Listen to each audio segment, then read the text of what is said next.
आज मैं लेकर आया हूँ स्वतंत्रता संग्राम में भाग लेने वाले उस क्रांतिकारी की कहानी जिसका नाम भगत सिंह, सुखदेव और राजगुरु के साथ हमेशा से लिया जाता रहा है, जिसने अपने देश को आज़ादी दिलाने के लिए अपनी पूरी ज़िंदगी दांव पर लगा दी।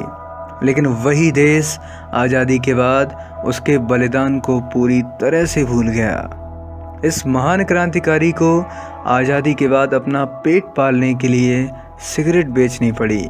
अपनी ज़िंदगी के अंतिम दिनों में वो अस्पताल में पड़े रहे और अपनी मौत का इंतज़ार करते रहे। तब जब यह खबर सुर्खियों में आई, तब सरकार ने उनकी सुध ली। मैं बात कर रहा हूँ बटुकेश्वर दत्त की, जिन्हें अपनी ज़िंदगी के अंतिम दिनों तक यह मलाल रहा कि अगर उन्हें भी भगत सिंह, सुखदेव और राजगुरु के साथ फांसी दे दी जाती तो उन्हें ऐसे कृतज्ञ भारत का दर्शन ना करना पड़ता। बात है 8 अप्रैल 1929 की, जब दिल्ली की केंद्रीय विधानसभा में, जिसे आज संसद भवन कहते हैं, भगत सिंह ने एक बम फेंका था, जिस काम में बटुकेश्वर दत्त भी वहां उनके साथ थे। इस विस्फोट के बाद दोनों क्रांतिकारियों ने अपनी गिरफ्तारी दी। बटुकेश्वर दत्त को आजीवन कारावास के लिए काला पानी की सज़ा सुनाई गई और अंडमान निकोबार भेज दिया गया।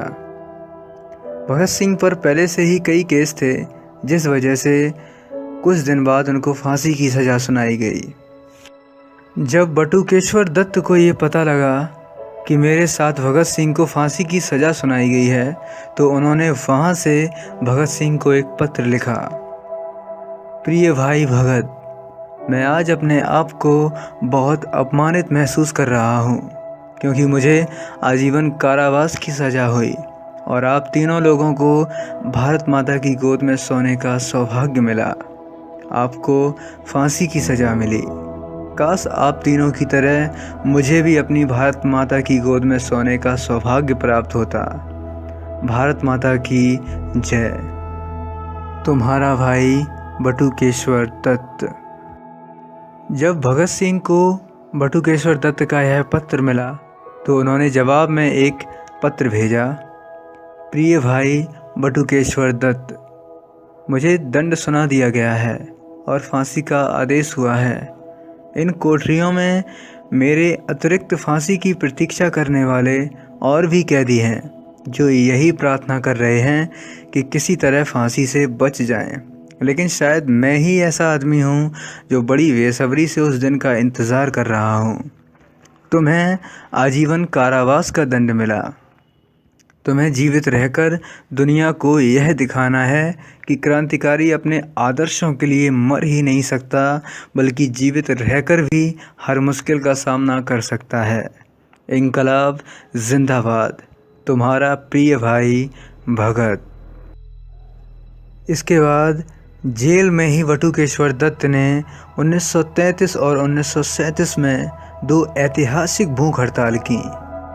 वहाँ जेल में इन्हें टीबी की बीमारी हो गई और 1937 में इन्हें पटना लाया गया और फिर 1938 में रिहा कर दिया गया। लेकिन फिर क्रांतिकारी गतिविधियों में शामिल होने की वजह से इन्हें जेल जाना पड़ा और जिसके बाद 1945 में ये रिहा हुए और फिर 1947 में देश आज़ाद हुआ।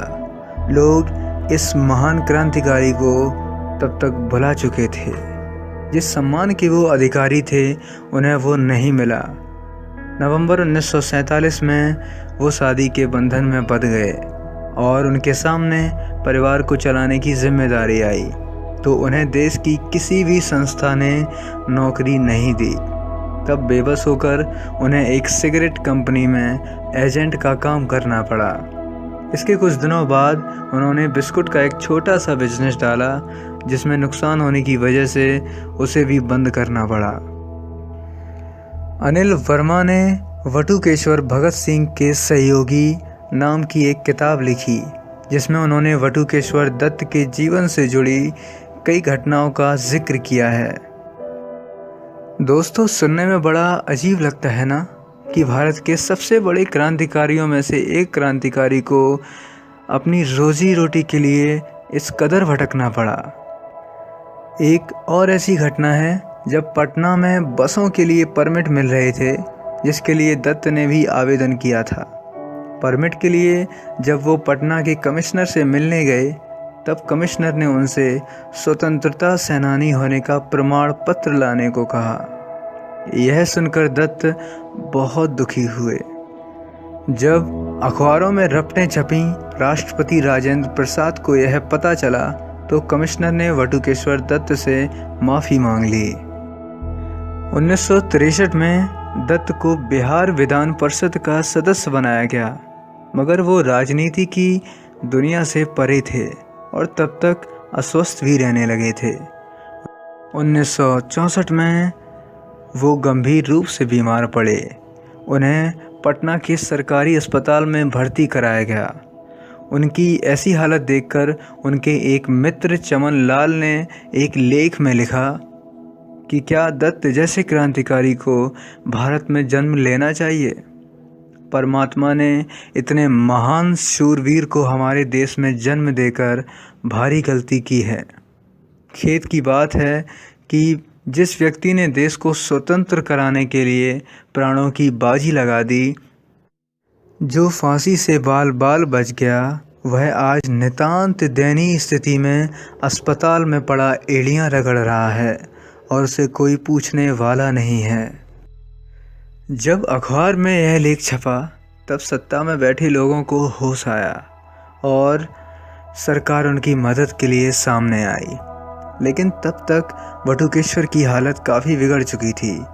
22 नवंबर 1964 को उन्हें दिल्ली लाया गया। दिल्ली में उन्होंने पत्रकारों से कहा था कि मैं सपने में भी नहीं सोच सकता कि उस दिल्ली में जहां मैंने देश की आज़ादी की खातिर बम फेंका था, वहां मैं एक अपाहिज की तरह स्ट्रेचर पर लादा जाऊंगा। इन्हें दिल्ली में एम्स में भर्ती किया गया, जहां जांच में पता चला कि इन्हें कैंसर है और इनकी ज़िंदगी के कुछ ही दिन बचे हैं। उन दिनों वो अक्सर भगत सिंह, सुखदेव, राजगुरु और अपने सारे क्रांतिकारी दोस्तों को याद करके रोते रहते थे।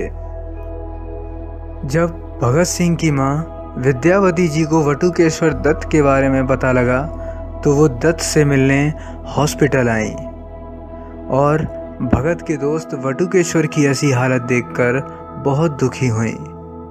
जब वटुकेश्वर दत्त से उनकी अंतिम इच्छा पूछी गई, तो उन्होंने केवल इतना कहा कि अगर मेरे लिए कुछ करना चाहते हो तो मेरी समाधि हुसैनीवाला में भगत सिंह, सुखदेव और राजगुरु की समाधि के बगल में ही बनाई जाए। और 20 जुलाई 1965 को रात 1:50 पर भारत का यह क्रांतिकारी दुनिया छोड़कर चला गया।